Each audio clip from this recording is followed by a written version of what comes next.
Spot On is sponsored by the Wellbeing Project here at Boston University. This project is a new campus-wide initiative to support students' health and wellness during their time at the university. Log on to bu.edu to learn more about the Wellbeing Project. You know, there's an old saying that, time flies when you're having fun. And let me tell you, I cannot believe that this is the end of the second season of Spot On. I mean, where has the time gone? You know why? Because it's been so much gosh darn fun and great information that we've put out here. So what we did the first season is we did a summary episode where we just kind of summarized each of the episodes in the first season, and we're going to do it again for the second season. And I'll tell you something, I can't wait to do it for the third, but let's stay with the second right now. So with that, let's listen to a little bit of what occurred during the second season of Spot On. You are listening to Spot On, a health and wellness podcast that breaks through the latest media headlines to provide you with accurate and usable information that is, spot on to meet your needs. I am your host, Dr. Joan Salge Blake, a nutrition professor at Boston University and the author of the college textbook called Nutrition and You, which is used in colleges across the United States and abroad. So we opened up the second season of Spot On with a gangbuster here. And this first episode of season 2 was all about what Instagram is really doing to your brain. And wow, this was an eye-opening episode with my dear colleague, Marcy Evans. And she brought to the forefront the fascinating effects of Instagram on your brain. I haven't ever thought about this. And so according to Marcy, if you're continually on Instagram and comparing yourself to the photos and the lifestyles of those who you follow, this can result in neurological changes in your brain and emotional well-being. Like, wow, I never even thought about that. And on this episode, she enlightens us on something called the social comparison theory, which is based on groundbreaking research and very important to heavy users of Instagram. And my hand is raised on that one.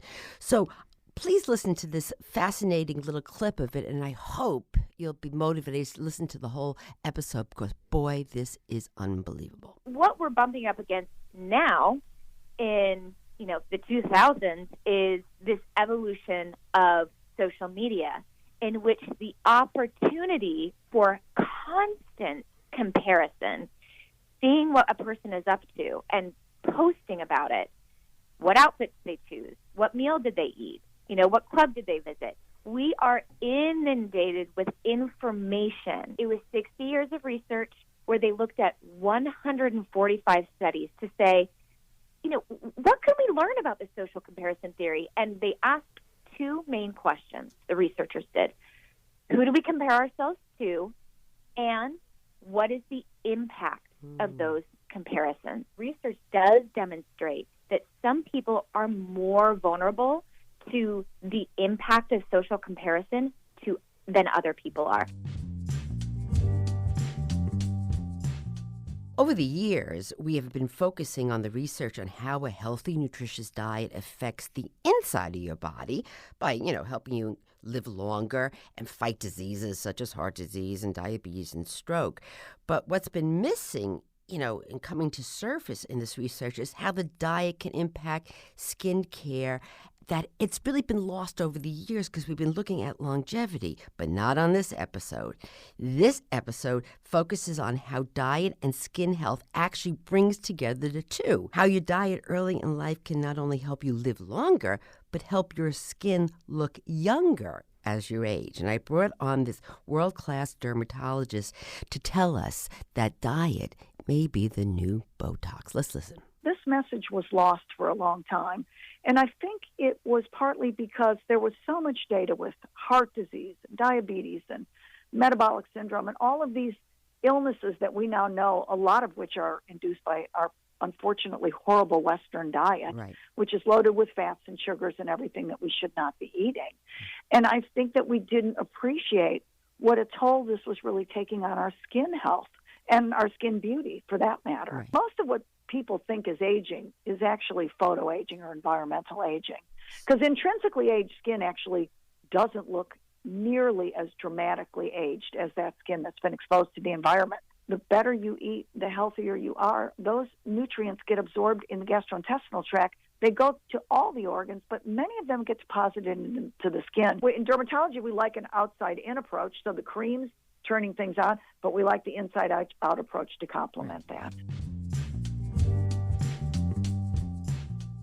The newest rage in the kitchen now is meal prepping. And, meal prepping in advance can save you so much time and money and unnecessary stress. So I asked my dear registered dietitian, nutritionist friend, and award-winning cookbook author Toby Amador from New York City to share her secrets to ridiculously easy meal preparing that will change your life and improve your diet and your health and reduce your stress. And let me tell you, I have actually calmed down using some of her tips. So let's listen.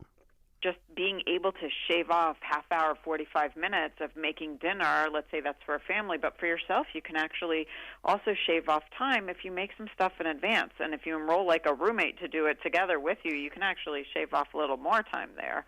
But that's really what it's all about. It's about saving time, but still being able to exercise and still being able to cook healthy and eat healthy. It's really important for meal prepping. Planning is essential. You need to schedule, first of all, you have to pick your recipes, so you need to find time to do that. You need to make your shopping list. You have to schedule to buy it, and then, of course, schedule to cook it and divvy it up, because if you don't divide it, you actually might eat too much of a portion one day, leaving yourself with not enough food the next day. So everything really is down to a science in terms of planning.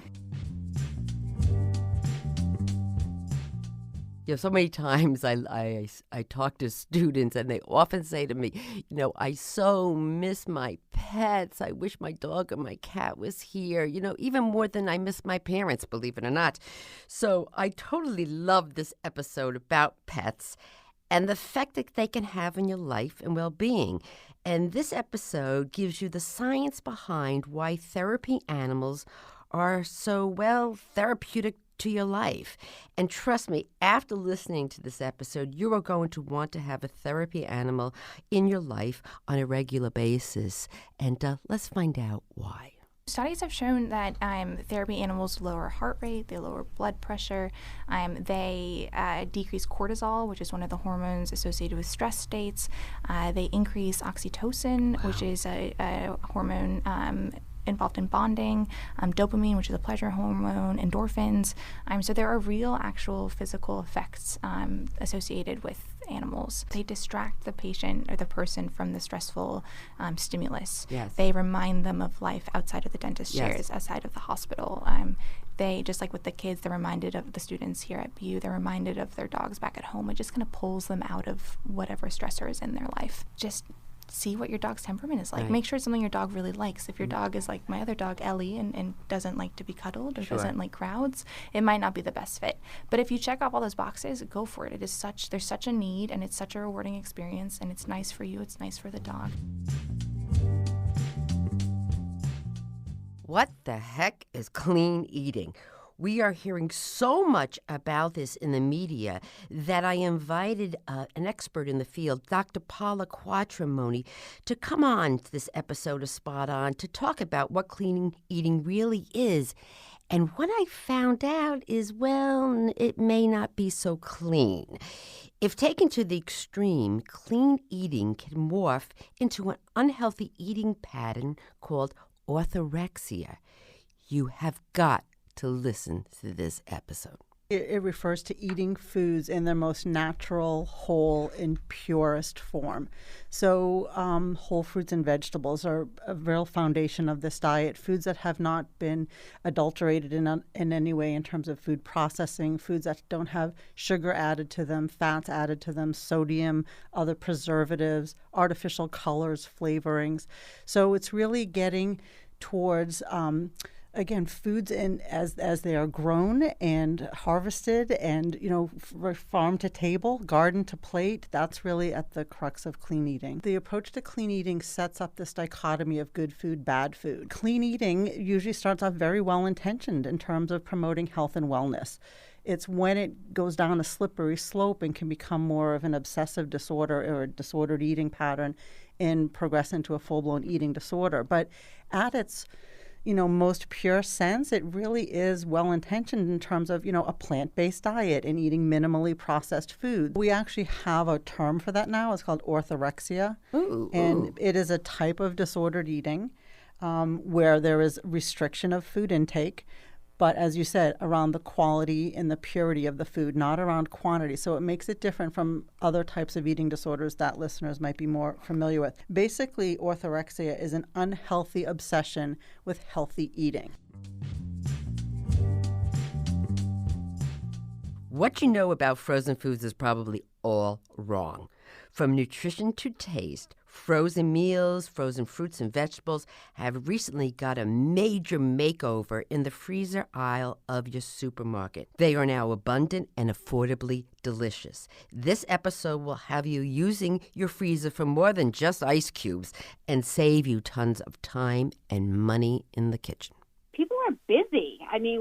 Consumers are just so busy. They're great for people that are living alone or that are only eating for one because they're portioned, they're single, they're easy.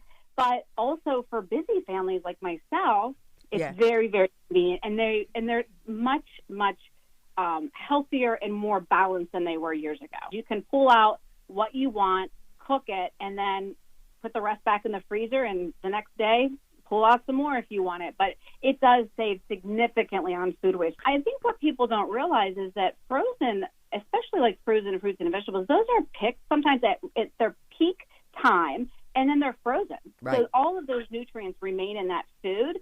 So sometimes they can even be slightly more nutritious than if you have fresh. Sodium has always been a big concern in frozen meals, and it is definitely being addressed by the companies that are making these, and it's great. I think the other thing is just options. I mean, there are so many different options nowadays. It's not just the frozen pizza or the family-size lasagna. It's really about if you want organic, if you want more produce or protein, whatever it is, there's different options for everybody. And it's great to see all the variety.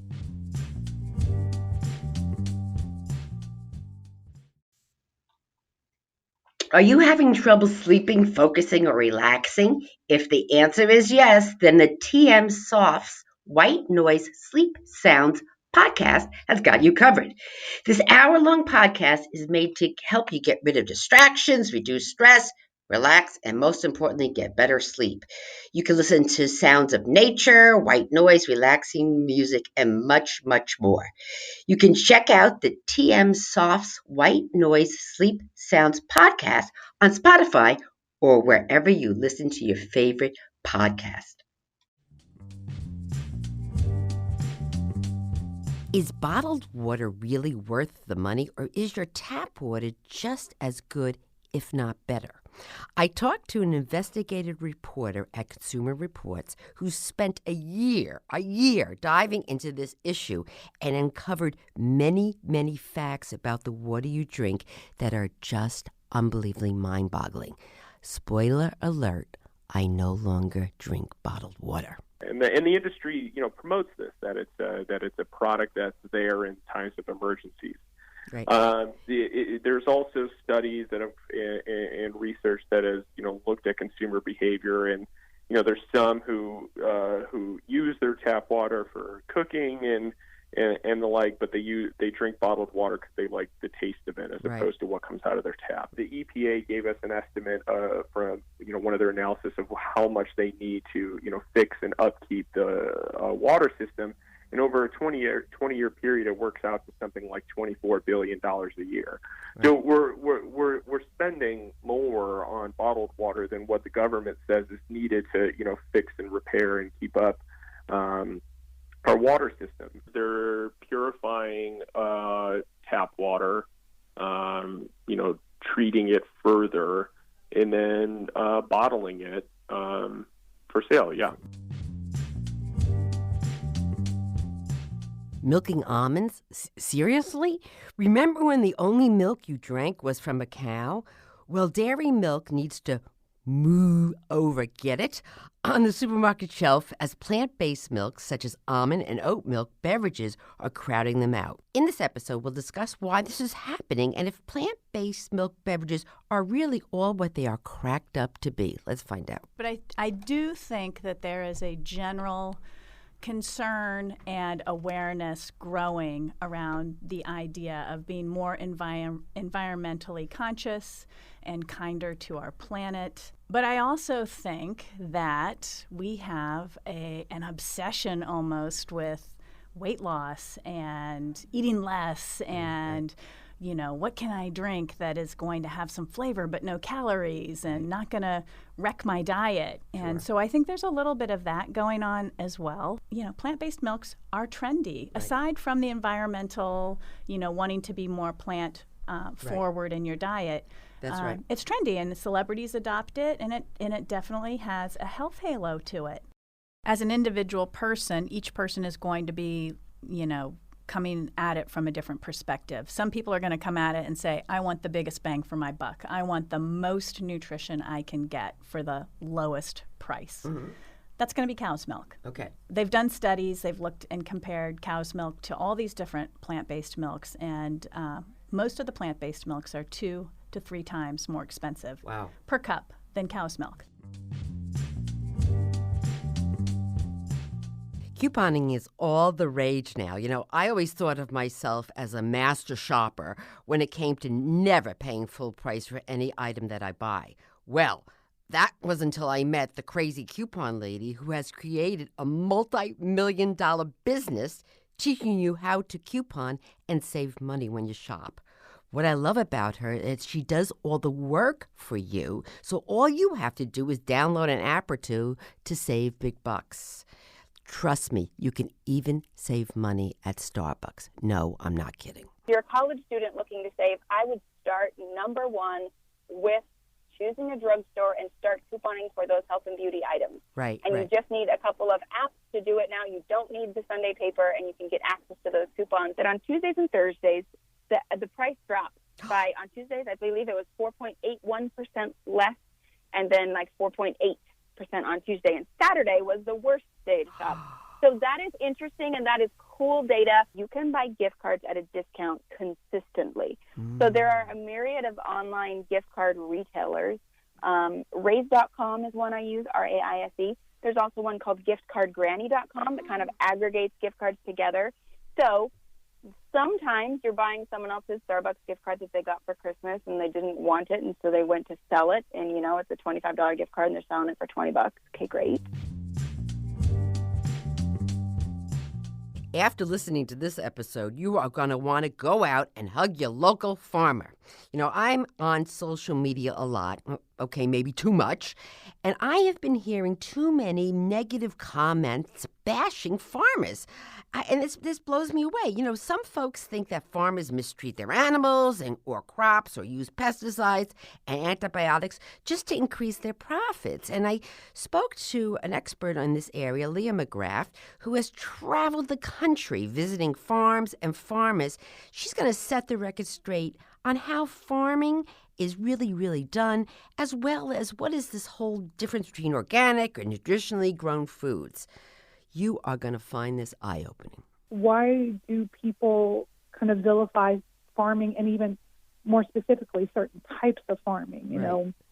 You heard that word, big ag is bad. Well, what makes it big? Farms now have this amazing technology to help them produce crops more efficiently, care for animals more safely for both workers and the animals. I think it's kind of one of those things that sometimes when you don't know or don't understand something, you tend to distrust it. The biggest difference between organic and non-organic is that organic farmers cannot use seeds that are from genetically engineered seeds. Some studies that come out and say organic is better nutritionally. When you really look at the study, you find out that maybe they studied one particular kind of fruit or vegetable, and they might have found one antioxidant that was higher in that organic crop than in the conventionally grown or non-organic crop.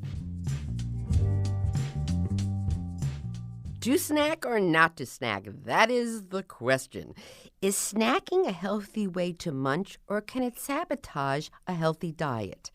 I spoke with the college nutritionist, that's her name, the college nutritionist, who gave us the pros and cons of snacking and her formula for snacks that can outsmart your stomach. Grab a snack and listen. Really become a social norm to snack very frequently. I mean, I talk to people all the time who snack every 1 to 2 hours. Wow. I mean, it's so frequent. And I think that part of the problem is that their meals are, a lot of times our meals are not as substantial as they could be, so that we do get hungry, and maybe, you know, we are hungry, and there's also a lot of other factors in place, right? We live in a society now where food is available around every corner, right? There's vending machines, there's different cafes, every meeting we go to, there's food. So food is just abundant every single place we go. And then if you're not mindful about it, it's really easy to eat all of these snacks, you know, especially when you're not hungry. It's just become such a normal part of life that, you know, may or may not be healthy, right? Jury's definitely still out on that. It seems like, you know, originally it was thought that more meals per day helped people's metabolism and helped keep their weight down, but more research is showing that that's actually not true. The biggest takeaway is to do what works for you, but have some trial and error in figuring out what actually works for you, and not just snacking all the time because your friends are snacking all the time. Thrifting has become the trendiest way to shop. If you're a bargain hunter, shopping at thrift stores can save you tons of money. But there are other reasons to buy secondhand. Thrifting has become part of a huge sustainability movement to protect the environment. Just wait until you listen how much money you can save, and equally important, how you can save the environment by thrifting. So thrifting is when you buy secondhand clothing or other goods at discounted prices. And the benefits of this is that it helps reduce the amount of clothing that ends up in landfills every year, because you're basically recycling clothing among people. And if you're into fashion, thrifting is a way better alternative than buying new clothes from a retail store, such as, you know, the popular ones like Forever 21 or H&M. These textiles, they also take a pretty long time to break down in landfills, because most clothing is made from non-biodegradable fabrics like polyester or spandex or nylon or rayon, and those may take around 20 up to 200 years to fully biodegrade. Circular fashion is when clothing is made with the intention to circulate through society for as long as possible and then return into the biosphere when it's no longer of use. I just want to say that fashion and sustainability do not have to be mutually exclusive. You can definitely explore fashion while also helping the planet. And the first baby step, I guess, is reading articles and watching videos and really educating yourself.